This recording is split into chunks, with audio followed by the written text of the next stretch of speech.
everyone, and welcome to Contemporary Issues in Public Health.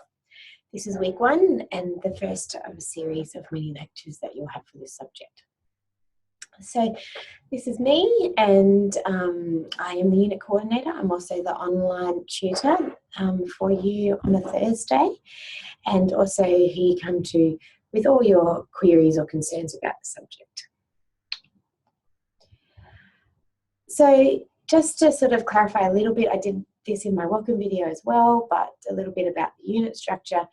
Basically, all the materials are online. So you're going to have mini lectures, you're going to have activities to do online, readings, visual resources to work your way through. It's online, it's for you to work through at your own time. There is no set actual lecture time, but rather resources for you to dip in and dip out of. Then there'll also be a scheduled e-tutorial on a Thursday at 12 noon. I will be online during that time, but it's more an opportunity for you to drop in if you have the chance, and there will always be something for us to discuss, as in a topic surrounding that week's materials for us to chat about, but also a chance for us to just catch up and meet people that are in your course, and also to have a talk about assignments, or if you have any questions for me during that time. E-tutorial is not compulsory. The compulsory participation occurs on the discussion board, again for you to be done in your own time in a 48-hour period. So this will be marked, and it needs to be evidence-based. It's set out a lot more in your assignment criteria in the learning guide. But just so you know, it will open Wednesday mornings with a question that I will post, and then you'll have till midnight Thursday to answer that. The unit structure in terms of assessments is that there is the 10% tutorial participation that I was just talking about. You then have a series of 3 assignments that are all connected to the one topic. And I've given a fair bit of information about this in the welcome video on the VUE site, so take your time to have a listen to that. But basically, it's for you to choose an area that you're passionate about and become a little mini expert in. I won't spend too much time on that now. So let's get into the content. Basically, we're here because we obviously have a core public health interest, or you're heading into the core public health area, or you may be doing it as an elective. And we're just going to be taking now learning about public health to the sort of more in-depth next level than what you may have previously had.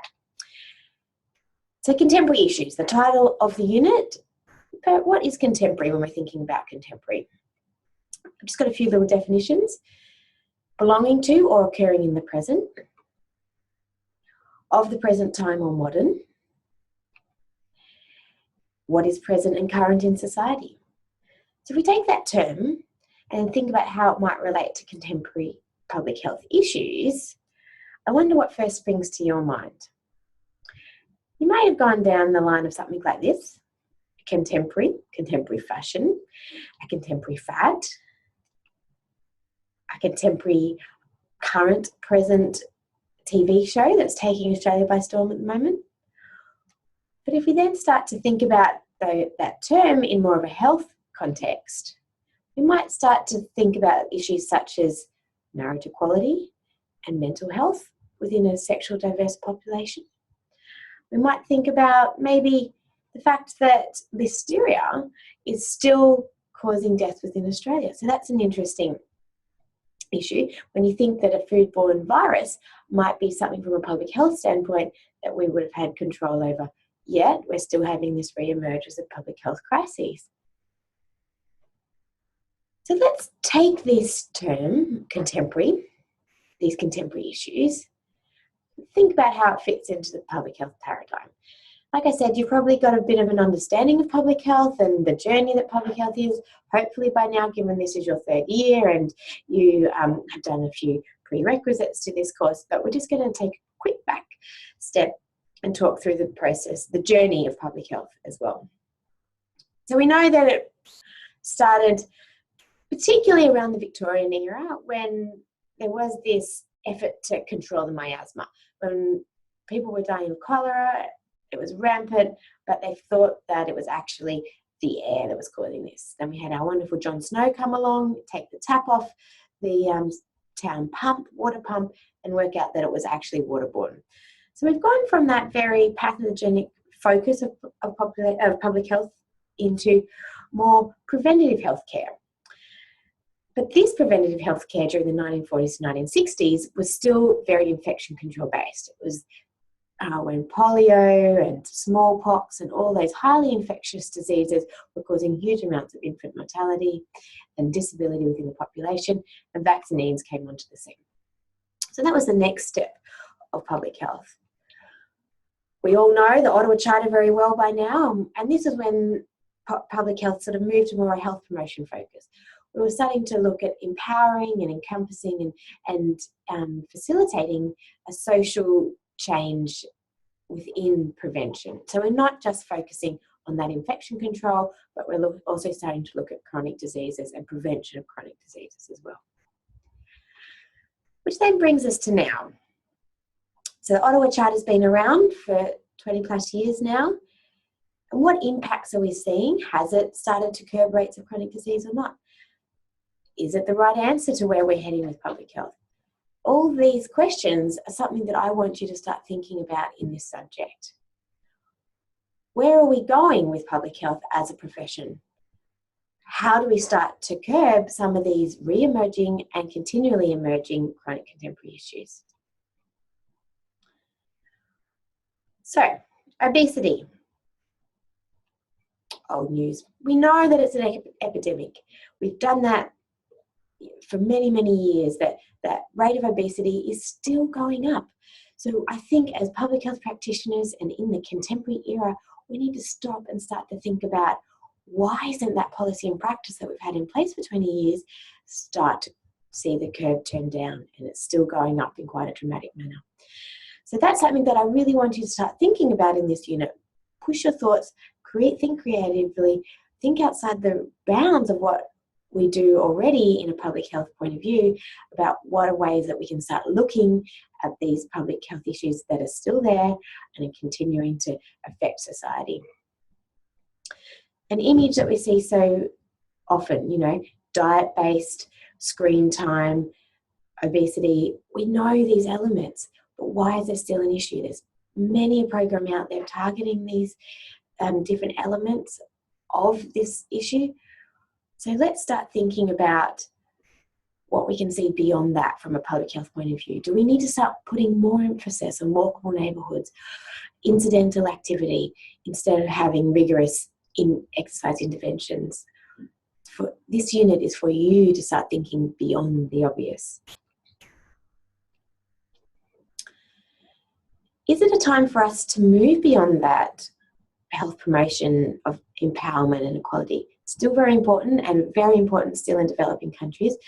But as a developed country in the Western world, what angle do we need to maybe come from to start actually making an impact and minimising the impact of chronic disease within our community? Do we need to move beyond this element? Do we need to start looking at far more ingrained social, political and economic frameworks? Frameworks that are not as obvious and behavioural based that we may have previously thought, but like I said, looking more at development of communities and the actual structural environments that are around us. Public health still needs to be responsive, and with the recent Listeria outbreak and the resurgence of whooping cough and pertussis within society, we still need to have a very responsive Zika virus component to public health as well, and be mindful of ones that are continuing within the environment as well. So you've always got an underlying level of certain infectious diseases, be it sexually, STIDs, or is it, certain outbreaks of influenza in certain populations. They're always an underlying issue, public health issue, but we need to look at how we can not only be reactive to new exposures, but also to those that are continuing. So this slide is a slide of questions for you, and it's probably a slide of questions for you because I want you to think about them as you work through this journey. You're going to be looking at a whole variety of emerging topics and emerging public health issues. And there's a chance for you to start thinking about what can be done. You're going to be working in the workplace. This is going to be your future. So does policy have a new era in public health? Do we need to come from a different policy standpoint? Do we need a more effective global strategic framework? I mean, from a public health point of view, there is an awful lot of trade sanctions and tariffs and all sorts of things being thrown around by different political heads of state in different countries at the moment. And these come back to very much affecting health of populations. We can talk about this more in the future, but do we need a more global actual public health strategic framework that addresses these in the changing political scope? Advocacy, how important is that for our future? If certain political parties or heads within government in certain countries don't believe in certain political public health agendas and change policy, where does advocacy come in? How important is it to still fight for some of these public health issues? And do we include new mediums such as social marketing? You know, big data is being collected constantly on us as we move around. How can we use this to benefit the health of the population? Social media. And these new mediums of public health practice and reaching the public and the population through different mediums is very important. Are we hitting fatigue in certain areas of health promotion, or are we hitting fatigue instead of campaign areas? What are some new angles that maybe we need to start addressing, and is that through the use of social media? This is particularly why I've brought in a Twitter feed to this online course, and it's a chance for you to really start thinking about what messages are out there for the public to see from a public health standpoint.